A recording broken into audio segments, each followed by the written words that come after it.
मेरे प्यारे साथियों, आपको अपने YouTube चैनल SS एकेडमी में आपका स्वागत है। दोस्तों, आज मैं इस वीडियो में नीति आयोग पर बातें करूंगा। नीति आयोग की घोषणा कब हुई थी, गठन कब हुआ, ये कार्य कैसे किया करता है, इन सभी चीज़ों पे बात करूंगा। दोस्तों, नीति आयोग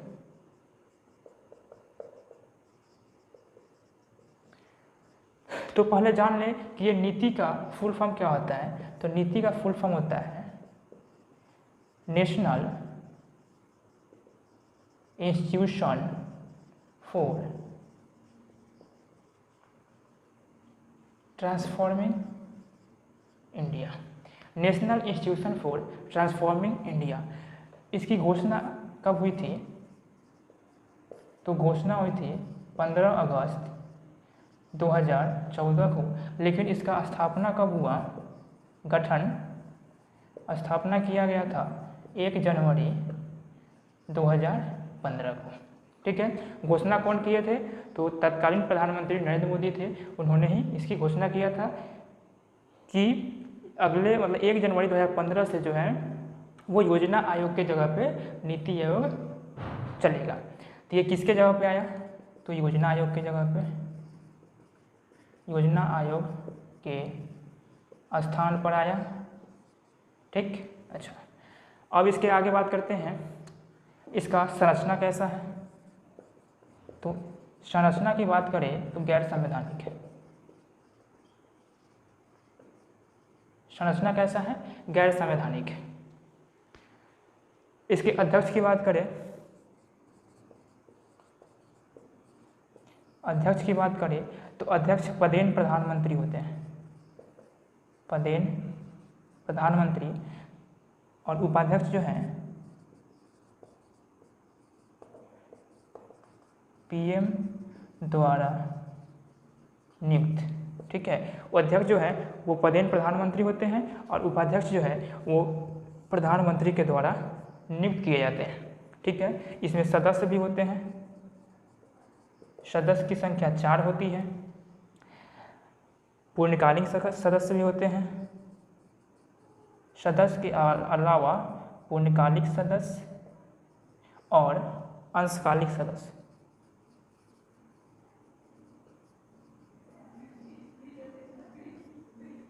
ठीक है, पूर्णकालिक सदस्य होते हैं और अंशकालिक सदस्य होते हैं। ये सब कुछ इसका फ्रेमवर्क है जो आप देख सकते हैं। नीति का अर्थ होता है national institution for transforming India. घोषणा हुआ था 15 अगस्त 2014 को। गठन या स्थापना किया गया था 1 जनवरी 2015 को। योजना आयोग के स्थान पे है, इसका गठन किया गया। संरचना क्या है? गैर संवैधानिक है। योजना आयोग भी आपका जो है वो गैर संवैधानिक निकाय है।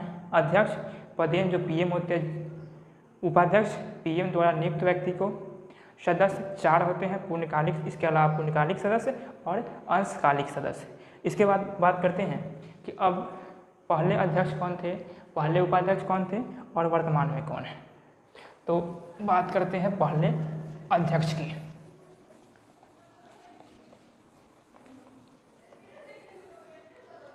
पहले अध्यक्ष,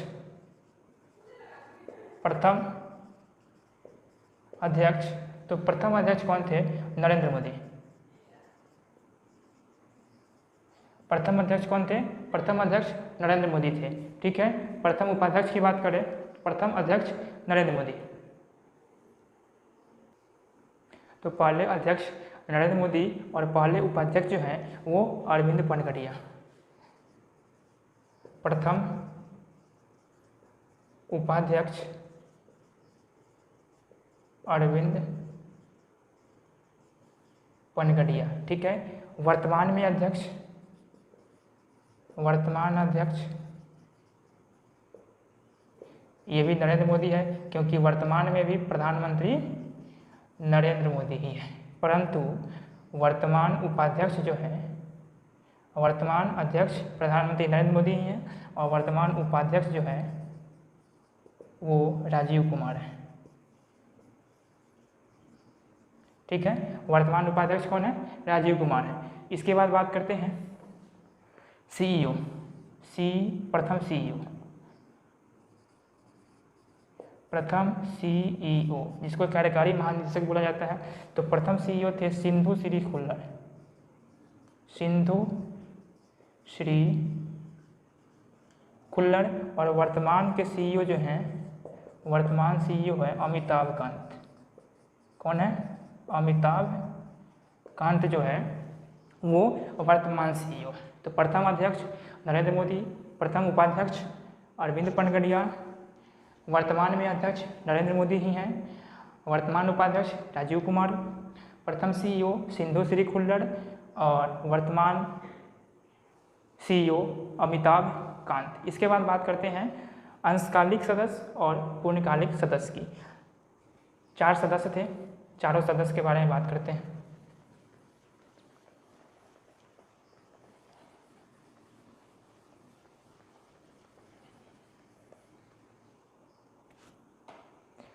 जो 4 सदस्य थे, 4 सदस्य में रक्षा मंत्री, गृह मंत्री, वित्त मंत्री और कृषि मंत्री, ये 4 मंत्री हैं। रक्षा मंत्री कौन है? राजनाथ सिंह, राजनाथ सिंह।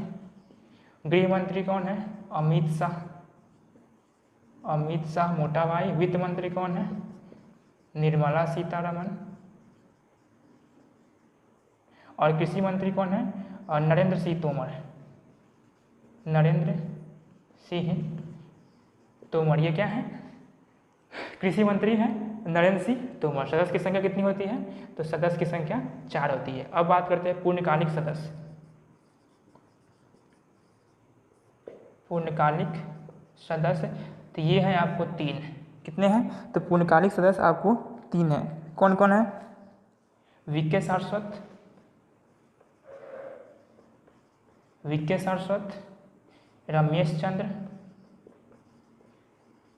और विनोद पॉल। यहाँ तक सदस्य 4 हैं। रक्षा मंत्री राजनाथ सिंह, गृह मंत्री अमित शाह, वित्त मंत्री निर्मला सीतारमण, कृषि मंत्री नरेंद्र सिंह तोमर और पूर्णकालिक सदस्य वीके सारस्वत, रमेश चंद्र और उसके बाद में आपका हो गया विनोद पॉल। इसके बाद बात करते हैं अंशकालिक सदस्य। अंशकालिक सदस्य दोस्तों, अंशकालिक सदस्य में जितने भी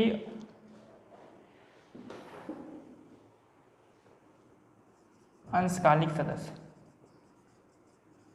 अंशकालिक सदस्य, तो अंशकालिक सदस्य कौन होंगे? अंशकालिक सदस्य जितने भी देश में विश्वविद्यालय हैं, विश्वविद्यालय या उच्च संस्थानों से, विश्वविद्यालयों से या उच्च शैक्षणिक संस्थानों से जो है ना वो लिए जाएंगे। जैसे IIT हो गया, IIT से लिए जाएंगे या विश्वविद्यालय से, यूनिवर्सिटी से लिए जाएंगे। वहाँ से किसी भी व्यक्ति को, किसी भी अधिकारी को चुना जाएगा अंशकालिक सदस्य के रूप में। पूर्णकालिक सदस्य हो गए और अंशकालिक सदस्य हो गए।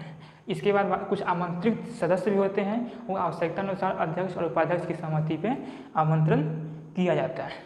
ठीक है, अब इसके बाद बात करते हैं। यहाँ तक आप देख सकते हैं और नोट कर सकते हैं। साइड हो जाते हैं थोड़ी देर के लिए।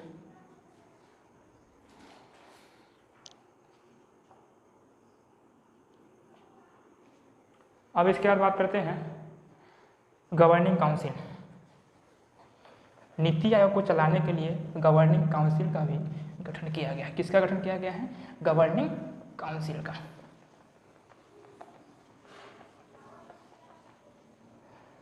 तो देखिए गवर्निंग काउंसिल में क्या क्या है।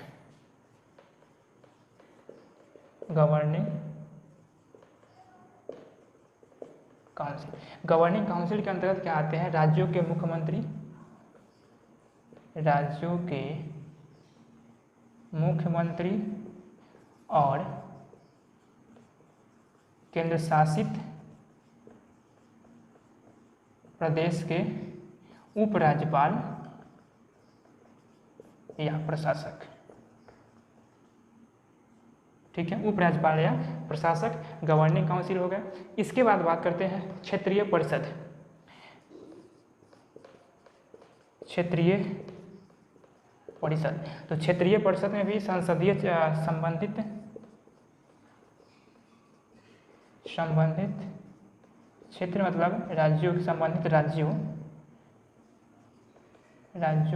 व केंद्रशासित प्रदेश के राज्यों के सीएम व केंद्रशासित प्रदेश के उपराज्यपाल या प्रशासक, मतलब जो गवर्निंग काउंसिल के मेंबर होंगे वही क्या है, क्षेत्रीय परिषद के भी सदस्य होंगे, है ना। और क्षेत्रीय परिषद में क्या है, मामले से संबंधित मामले से राज्यों के सीएम व केंद्रशासित प्रदेश के उपराज्यपाल व प्रशासक होंगे। ठीक है, यहाँ तक तो इसका ढांचा, क्या क्या सदस्य हैं, कौन कौन से पद हैं। दोस्तों जैसा कि अगर आप लोग मेरे जो योजना आयोग पे जो वीडियो है अगर नहीं देखे हैं तो आप जाके देख सकते हैं। जैसा कि मैंने उसमें बताया था कि योजना आयोग में अध्यक्ष उपाध्यक्ष के अलावा सचिव का पद होता था, परंतु यहाँ पर क्या है, अध्यक्ष उपाध्यक्ष के अलावा सचिव ना होकर यहाँ पे CEO है, यानी कि मुख्य कार्यकारी अधिकारी है। ठीक है, जैसा कि योजना आयोग में सचिव होता था, तो जो केंद्र सरकार में जो सचिव पद होती थी उसी में से किसी एक को सचिव बनाया जाता था, वैसे ही नीति आयोग में भी जो CEO बनेंगे वही सचिव स्तर के अधिकारी को ही CEO बनाया जाएगा। ठीक है, यहाँ तक तो बात हो गया नीति आयोग के ढांचा के बारे में। अब बात करते हैं नीति आयोग कार्य कैसे करती है, किन किन मुद्दों पर कार्य करती है। नीति आयोग बनाने के पीछे उद्देश्य क्या था? क्या योजना आयोग सही नहीं था? क्यों हटाया गया योजना आयोग को? आखिर वजह क्या थी योजना आयोग हटाने का? योजना आयोग करीब 70 वर्षों से चली आ रही थी, फिर भी योजना आयोग को हटाने का रीज़न क्या था? सॉरी 70 वर्ष नहीं, करीब 60-65 वर्ष चली थी।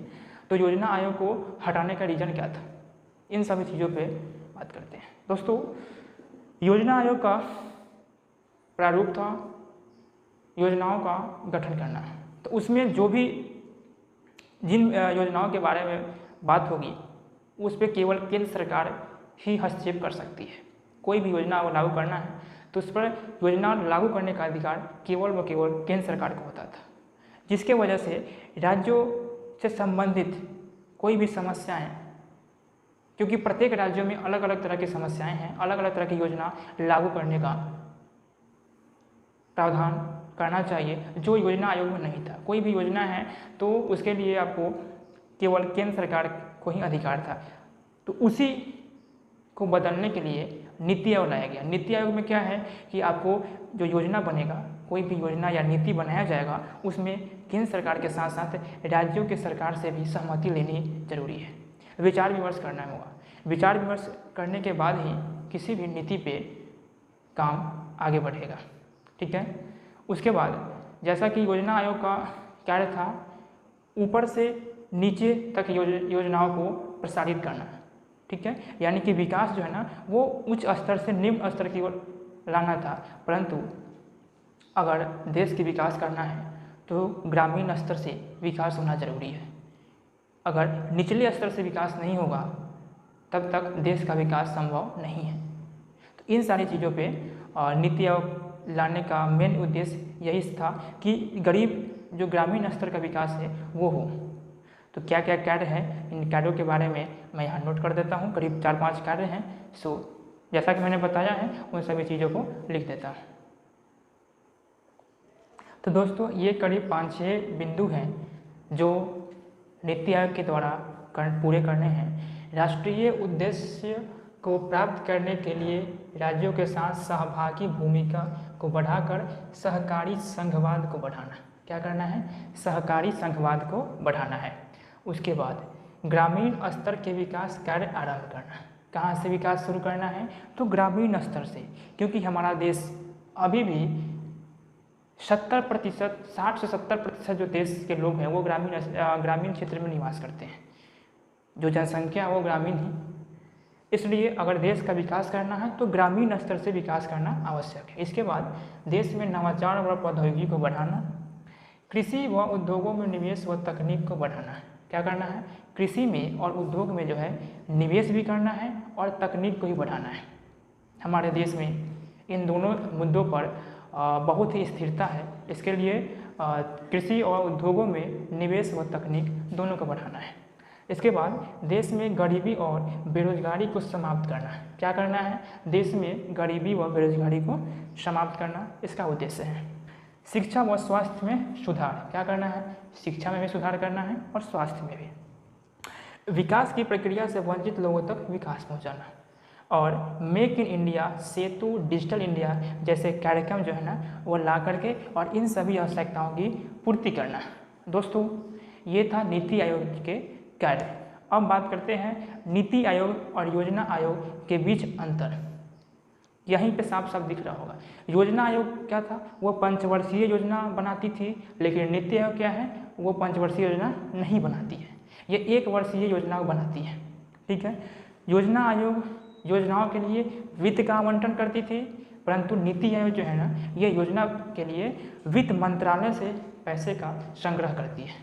ठीक है, इसके बाद योजना आयोग में विकास जो है वो ऊपर से नीचे होता था, यानी कि शहरी क्षेत्र से होते हुए ग्रामीण क्षेत्र तक पहुंचता था, परंतु नीति आयोग में विकास जो है वो ग्रामीण स्तर से शहरी स्तर पे किया जाएगा।